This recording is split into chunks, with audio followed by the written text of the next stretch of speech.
Hoy, en Itinerario, en Tlalnepantla, Dirt Loft es una pista de bicicletas que pueden disfrutar tanto las personas principiantes como los amantes del deporte extremo. Disfruta de una hogareña cocina coreana en Kang's Cocina. Viajamos al pasado para conocer a uno de los mexicanos más importantes del siglo XX en el Museo Casa Presidencial Lázaro Cárdenas. Exploramos los orígenes de la Merced en la Ciudad de México en el tiempo. Recordamos al recién fallecido Hermann Nietzsche, quien hizo del horror y de lo gráfico un arte. Te damos la bienvenida a Itinerario. Comenzamos.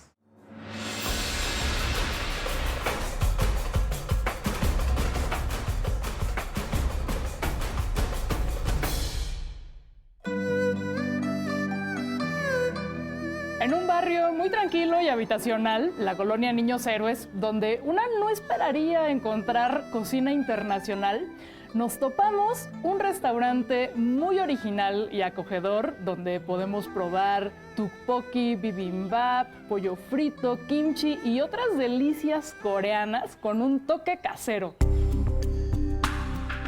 El restaurante se llama Kang's por su dueño, el señor Kang, que siempre está aquí y se encarga de la cocina, de la operación, de la atención a clientes y hasta de la decoración, porque el local está lleno de sus pinturas. Cuéntanos cómo descubriste que tenías talento para cocinar. Cuando vivía en Corea, me gustaba mucho cocinar. Viajaba a Latinoamérica. Después ya me gustó y ya quedó en México. Para mí sentí muy amigable México es. ¿Y cómo fue que decidiste abrir un restaurante y compartir pues eso que sabías cocinar? Sí, siempre me gusta cocinar. Yo mismo me gusta cosas que quiero hacer. Para mí es pintura y cocinar. Por eso cualquiera aquí, todos están. Y yo mismo pintando, yo mismo haciendo. Y eso me gustó. Kang es un aventurero que después de recorrer Latinoamérica decidió establecerse en México. Curiosamente, la palabra Kang significa golondrina en coreano, así que su nombre fue como un presagio de su personalidad viajera. Los menús son hechos a mano y también nos hablan del espíritu casero y artesanal de Kang's. Cuéntanos de los platillos, las recetas, lo que cocinas todos los días, lo que ofreces aquí. Siempre cuando viviendo en Corea o aquí, y algunas veces yo cocino, quiere gente comida coreana, y yo cociné y ellos les gusta cosa haciendo. Entonces, digamos que son platillos más caseros. Caseros. El kimchi, un platillo a base de col fermentada, además de riquísimo, es buenísimo para la salud. Aquí vemos cómo se prepara. ¿Este platillo cómo se llama y cómo se come? Ese es en coreano. Ajá. Varias cosas acompañando. Ajá. Esa cosa se llama banchan. Mi restaurante es banchan, no hay mucho. Nada más un kimchi y algo tortillitas. Estos que son como tortitas de... Harina con verduras. Ajá. Sí. Cualquier momento ese es acompañando. Ok, el acompañante perfecto. no es principal. Ese es tocino. Ok. Pero en México es tocino generalmente todo salada eso. Ese es de natural.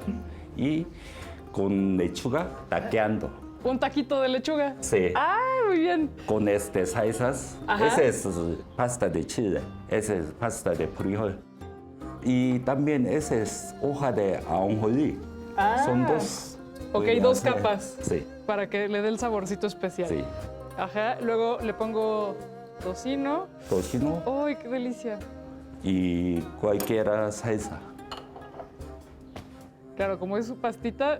Esa pasta de chile es Ajá. un poco picoso. Ok.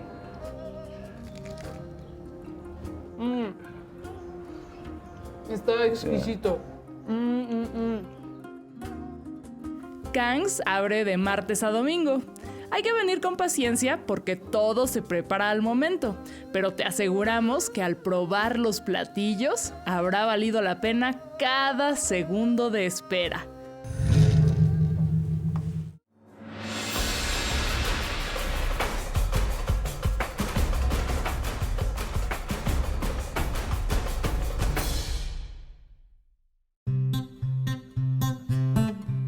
Este 21 de mayo se cumplen 127 años del nacimiento de Lázaro Cárdenas del Río, gran motivo para visitar el Museo Casa Presidencial Lázaro Cárdenas, dedicado a uno de los presidentes que más marcaron a México en el siglo XX. Lázaro Cárdenas es el primer presidente moderno. En este sentido, podemos empezar con su presidencia. Es el primer presidente que ya lleva dentro de su estrategia el plan sexenal. Es el primer gobierno que dura 6 años y es el creador de muchas instituciones que hasta la fecha todavía perduran y nos cobijan a los mexicanos. Bueno, Lázaro Cárdenas fue un ciudadano de la Revolución toda su vida y por lo mismo él durante su periodo como revolucionario conoció todas las necesidades tanto de los indígenas como de los campesinos. Cárdenas es considerado el primer presidente moderno de México.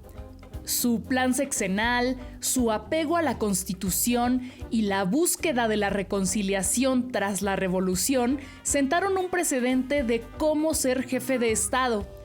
En este museo, además de aprender sobre esta figura, podemos comprender no solo el cardenismo, sino el presidencialismo mexicano en sí mismo. El gobierno de Cárdenas fue moderno también en sus inquietudes. La llegada de refugiados ucranianos, así como las violaciones a derechos humanos de migrantes centroamericanos, nos recuerdan que México recibió refugiados españoles de todas las clases sociales tras la Guerra Civil. El objetivo de la Casa Presidencial Lázaro Cárdenas es dar a conocer al público visitante la vasta obra del general Lázaro Cárdenas, no nada más hasta su presidencia que terminó en diciembre de 1940, sino toda la obra que hizo después, hasta un día antes de fallecer, el 19 de octubre de 1970. Mira, nos encontramos en esta Casa Presidencial Lázaro Cárdenas precisamente por la decisión del general Lázaro Cárdenas el 30 de noviembre de 1934, cuando toma posesión. Él decide que no va a vivir en el castillo de Chapultepec, que el castillo de Chapultepec merece ser abierto a los mexicanos porque él cree que el 95% del pueblo no lo conoce y tiene derecho a conocerlo y ser parte de la historia de nosotros. Entonces se le acondiciona esta casa campestre que en ese tiempo se llamaba el Rancho La Hormiga y entonces él le llama a esta casa Los Pinos, a este entorno le llama Los Pinos porque en una hacienda, en una huerta llamada Los Pinos en Tacámbaro, Michoacán, ahí conoció a su esposa y le dijo que cuando tuvieran una casa le iban a poner Los Pinos. Desde los derechos de las mujeres y las naciones indígenas hasta la breve despenalización de las drogas, los temas del cardenismo expuestos aquí siguen vigentes. A diferencia de espacios que principalmente resguardan objetos, este museo nos acerca de manera didáctica y accesible a un momento clave en la historia de México. Visita el Museo Casa Presidencial Lázaro Cárdenas en la primera sección del Bosque de Chapultepec.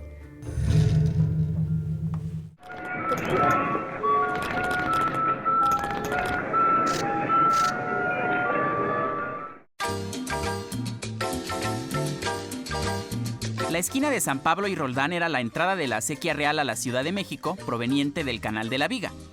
Por aquí llegaban víveres y otros abastos al barrio de San Pablo, la versión colonial del Calpulli de Teopan. La esquina ha sufrido innumerables transformaciones, como la que sucedió por la construcción de la línea 1 del metro y el nuevo mercado, herencia del pasado mercantil de la zona. Siguiendo el camino de la desaparecida acequia real, llegamos al nuevo mercado de la Merced, que ya no es tan nuevo. Fue inaugurado en 1957 y construido por Enrique del Moral. Bienvenidos a la segunda parte de la acequia real en la Ciudad de México en el tiempo.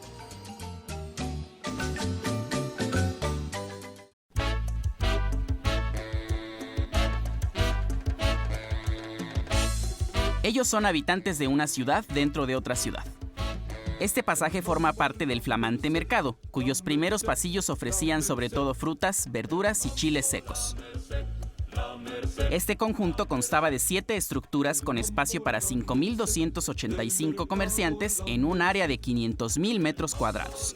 La nave mayor, la nave menor, la cuarta, la quinta, la sexta y la séptima. Parte de esta construcción de diseño vanguardista quedó devastada por un incendio en febrero del 2013. Hoy pueden verse el predio en remodelación y las bóvedas y techos de Del Moral totalmente ahumados. Esta zona del mercado tiene una entrada a la línea 1 del metro, un modelo único en el mundo. Durante la construcción del metro, el mercado de la Merced seguía siendo el principal centro de abastos de la ciudad. De ahí la necesidad de que la línea 1 del metro se conectara con esta arteria mercantil. Durante el viaje inaugural, en septiembre de 1969, Díaz Ordaz completó el trayecto Zaragoza-Chapultepec y pasó por la estación Merced, una de las primeras del sistema de transporte colectivo diseñada por Félix Candela. ¡Ésale, mi Bartola, no! En un predio ubicado frente al templo se encontraba la cantina La Reforma, que se aprecia en esta foto de los años 30. En la calle de la Soledad también nació el compositor Chava Flores y el edificio aún presume a este célebre personaje. Sobre República de Uruguay se levanta todavía el convento mercedario que se conectaba con su respectivo templo. La orden habitó este lugar, considerado el patio más bello de México hasta la época de Benito Juárez. En años más recientes fue habitado por el Dr. Atul y Nahui Olin, cuyo cielo contemplaban en armonía con sus arcos mudéjares. Por República del Salvador llegamos hasta la Plaza de la Aguilita o Juan José Vaz, que conmemora el prodigio fundacional del Imperio Mexica. Cerca de la Plaza de la Aguilita se encuentra otro vestigio lacustre de la época. Es la Casa Talavera, cuyas entrañas muestran restos del Calpulli Tenochca. El subsuelo muestra una constante alimentación del agua de la acequia prehispánica, algo que sería muy aprovechado en la época colonial del inmueble.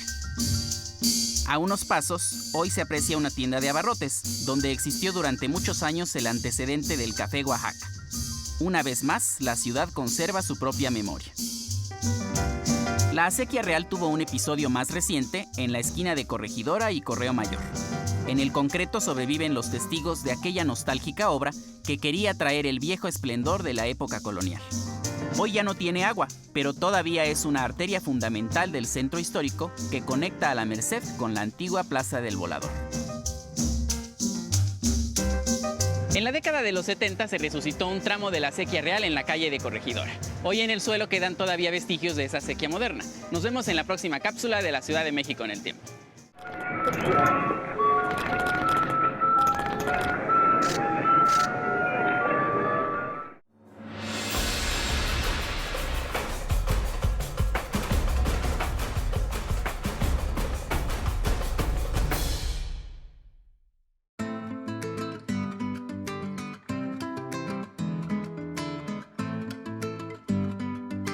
En sí, soy laudero luthier, pero la mayoría de la gente no sabe qué es. Entonces, para que me entiendan, les digo, soy guitarrero. Porque cuando empecé, se nos dice guitarreros cuando vamos desde abajo. Sí, pero pues ahorita, gracias a Dios, ya estoy en la cima, porque ya hago instrumento profesional. Esto lo inicié con mi padre hacía guitarras, mi abuelo igual. Ya soy la tercera generación y en mi familia pues ya hay hasta quinta generación. Y ahí empecé entonces en mi pueblo, Paracho, Michoacán. Se presentó que me enfermé un día, que tenía 8 años, y se vieron mis padres en la necesidad de traerme aquí a la Ciudad de México a ver un doctor, porque ya me estaba muriendo. De aquí pues me curé sin ver doctor, nada, ni medicina ni nada, y pues me quedé ya aquí. Entonces mi padre trabajaba aquí con otro señor en las guitarras y ahí me inicié casi cumpliendo 8 años. O sea, tengo 50 años casi de experiencia. Fabrico varios, guitarras, requintos, mandolinas, tricordios, bandurrias, jaranas, guapangueras, charangos, Y en sí, pues existen 250,000 instrumentos, de los cuales pues no conozco todos, pero yo teniendo un instrumento en mi mano, lo estudio, lo veo y por lo que ya trabajo las maderas, pues se me facilita para poderlo fabricar. Se inicia seleccionando las maderas, primeramente la parte de enfrente, más que nada que estén secas, que no tengan ya nada de resina, para que nos dé un buen sonido al término de su fabricación. Entonces empezamos trabajando con la parte de enfrente, que es la tapa, posteriormente con el brazo, posteriormente los costados, luego la parte de atrás y finalmente ya los adornos que van alrededor de la guitarra, los filos de la guitarra que le llamamos filete, el diapasón, el puente, y ese es el complemento de una guitarra. Pero sí, pues adentro lleva su estructura que es la que le da el sonido a cada una de las cuerdas, donde encontramos los bajos, los agudos, los graves.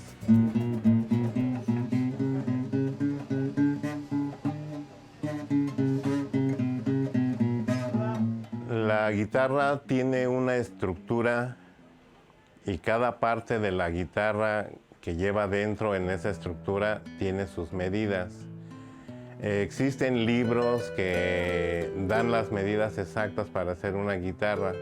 Su estructura tiene que va medida milimétricamente. Entre más exacto lo haga y más preciso lo ponga en su lugar, me da un buen sonido. Y el guitarrista sí lo detecta rapidísimo. Entonces yo ese detalle lo cuido mucho para hacerlo lo más exacto, para cuando mi guitarra la toquen, luego se enamoran de ella, porque dicen, esta guitarra sí me sirve. Mi nombre es José Arturo Hernández Jiménez y me gusta que me llamen maestro guitarrero.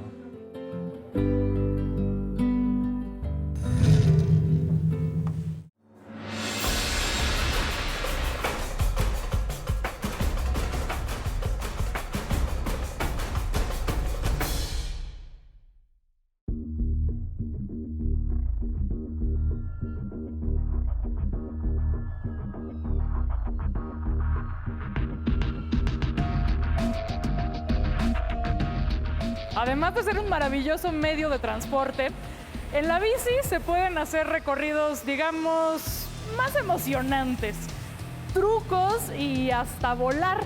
Hoy visitamos una enorme pista donde se puede llevar la bicicleta y la patineta al extremo. Esta es la pista techada de tierra, o pump track, más grande de Latinoamérica. Esta superficie no solo permite mejor agarre, sino que si te caes, pues está más blandito y no pasa nada. La rampa se ve intimidante, pero estas personas que ya traen práctica la brincan sin miedo y hasta con maniobras en el aire. ¿Qué es este terreno en el que estamos? Pues estás en un concepto completamente diferente, un terreno para ciclistas y un terreno para escatos. O sea, nosotros nos enfocamos en tres cosas. Ajá. Ahorita estamos en medio de lo que es un pump track. Un pump track es una pista de tierra hecha para que puedas agarrar velocidad, para que puedas ejercitar todo el cuerpo. Al lado tenemos nosotros un airbag. Un airbag es con una rampa bastante grande, que es la que tenemos de 4 metros, para poder hacer trucos, para empezar a volar desde niños hasta adultos. Ajá. Y hasta el fondo del parque tenemos un parque de patinetas. Ok. Donde desde puedes aprender hasta hacer los trucos y impulsar tu carrera. Vimos a un par de chavitas que en poco tiempo se han convertido en unas temerarias de la bici que van a toda velocidad por la pista y por la rampa. Al fondo hay un espacio específico para patinetas, donde las personas que le dan a la tabla pueden practicar trucos de todos los niveles de dificultad. ¿Cómo se les ocurrió crear este lugar? ¿Quiénes, aparte de ti, están detrás de este concepto? Pues mira, o sea, están los dueños del lugar que realmente, o sea, ellos desde chiquitos, igual que yo, creíamos en un espacio que pues, fuera seguro para todos. Entonces decidimos hacerlo porque esto se encontraba en la montaña. Entonces nosotros decidimos hacerlo y montarlo en un local para que las personas pudieran disfrutarlo y que sea de más fácil acceso, ¿no? ¿Quiénes vienen? Pues mira, vienen de todo. Vienen desde niños de 3 años que no saben andar en bicicleta o hasta adultos que no saben andar en bicicleta. ¿Y aquí aprenden desde cero? Aquí hay profesores, hay todo, que desde cero te llevan y te sacan a andar y que te vas a volver bueno. O sea, porque al final de eso se trata, que puedas estar en la pista, que puedas saltar, que puedas hacer todo, ¿no? Entonces tenemos eso y desde todas las edades. Ya nos vamos a chavorrucos, ya nos vamos a lo que tú quieras, pero ya 100%. ¿Qué puedo llevarme de venir a practicar aquí a las calles? Mira, 100% el sentirte como más alerta, porque bueno, aquí si no te pones alerta, claro que te vas a meter un buen golpe. Aparte de todas las personas que vienen, se vuelve la comunidad y se vuelven tus amigos. Entonces ya vienes también con ellos, se vuelve un gran relajo y está muy padre. ¿Por qué toda la cultura del skate y de las bicis siempre ha estado muy hermanada con el arte urbano? Por supuesto, o sea, desde que lo abrimos, las personas, es más, se acercaban a nosotros a decir, ¿me regalas una pared para poder pintarla? Entonces decidimos darles espacios en todas las paredes que podamos para que ellos pongan su arte y ellos se den a conocer también. Dirt Loft es un espacio seguro en más de un sentido. No solo se procura minimizar los riesgos por las instalaciones, los cascos, el equipo, los instructores y el simple hecho de que sea un local interior, sino que es un lugar en el que nadie te va a juzgar por ser principiante, donde te puedes equivocar 1000 veces hasta conseguir tus objetivos, que pueden ser desde aprender a andar en bici o en patineta desde cero, hasta hacer proezas extremas.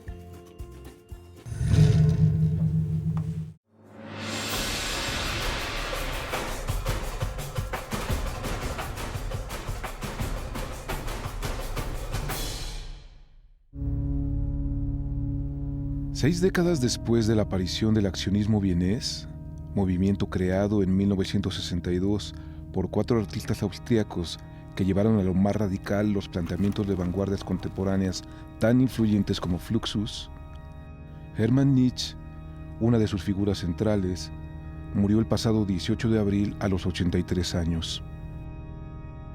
Junto a Otto Muell, Rudolf Sbarcoglia y Günter Bruss, Nietzsche desarrolló un arte complejo y poderoso, de múltiples significados en su manifiesta crudeza, su plantación conceptual de una sociedad decadente y ensimismada en la inoperancia política y el consumo, respuestas afásicas en el trauma recentísimo de la Segunda Guerra. Sus imágenes plásticas y sobre todo performáticas se interpretarían como nuevas épicas de la transgresión y el disenso en un contexto donde el sentido crítico del arte se había visto superado, otra vez, por el pasmo reaccionario, la prevalencia de la moral y el pensamiento únicos, de los nacionalismos conversos y su expresión militante. Para los nuevos héroes, hacía falta un renacimiento, el sacrificio del ser mismo, al que había que sacudir, escandalizar y desplazar del sometimiento de sus propios signos.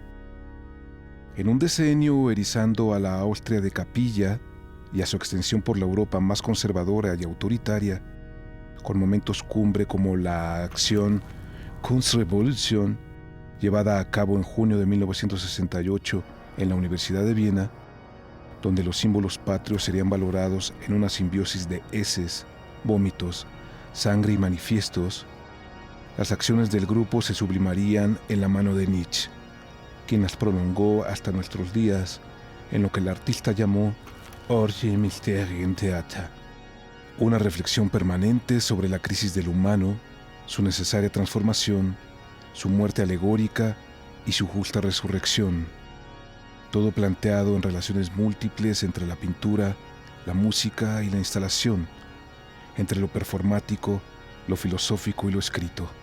En su dominio de ideas y formas, Nietzsche se convertiría en uno de los artistas teóricos más importantes de nuestra época. Influida por Artaud, Freud, Nietzsche y Sade, la estética de Nietzsche se consagró en la concepción catártica, para algunos blasfema y violenta, de ritos de purificación conducidos con acciones extáticas y rituales, en parte lúdicas, que representaban la trascendencia de los cuerpos, de su sacralidad convocada por lo más primitivo del mito, según la tradición clásica grecorromana y el cristianismo, de Dionisos a Jesús, sangre, bestias, vísceras, como elementos de una pasión donde el rojo, color del origen, el corazón y la vida, era ofrenda visual y umbral expiatorio, en esa hierofanía alcanzada por el devoto Hermann Nietzsche. De Tlalnepantla a Chapultepec, la Ciudad de México y sus alrededores siempre tienen algo apasionante. Nos vemos la próxima semana con más recomendaciones en otro itinerario.